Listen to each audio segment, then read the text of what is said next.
Living and working in a vibrant tourist community is no easy matter.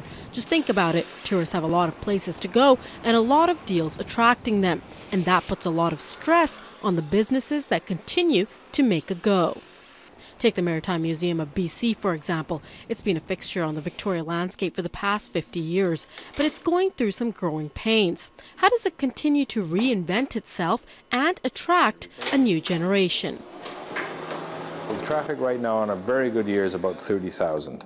You look at the Royal BC Museum, it has almost 700,000.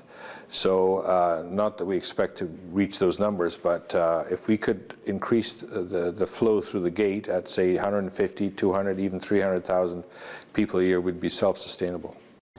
Staff at the Maritime Museum feel that since they aren't seeing the numbers they'd like to see coming into the current location at Bastion Square, a move here into the old Wax Museum building in the Inner Harbour would be a better ticket. Basically, there's an old adage that every foot away from the Empress Hotel, it means $1 lost. So the closer you can get right to that nexus where the Royal BC Museum is, the legislature, the Empress Hotel, that Inner Harbour, tourists don't have a lot of time to be wandering off off the beaten track. So really we think that's a valuable move for us. I think the principle there is that every museum needs to be on the general pathway of tourists and visitors that come here. And so certainly the Empress is in a pretty specifically central location. So let's be clear, Tourism Victoria is not the one picking who eventually will set up shop in here.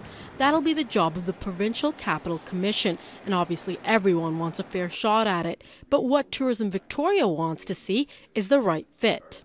From our perspective, we just want to see something that's a visitation driver in that building. It's a beautiful building.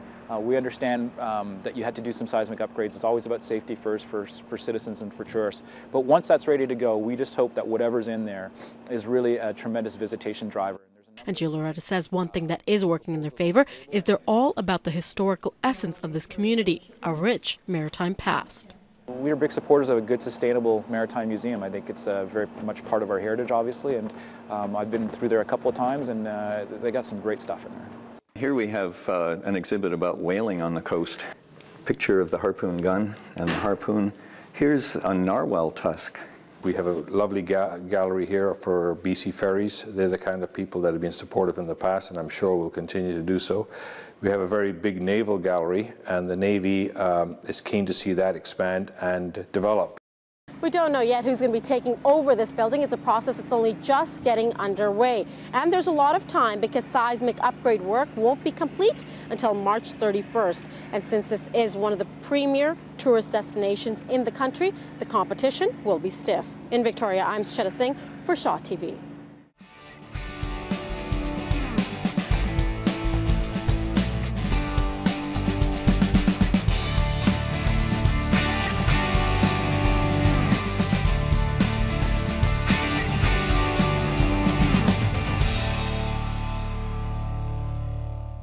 Producing over 9,000 hours of local programming every year. This is Shaw TV, your local voice.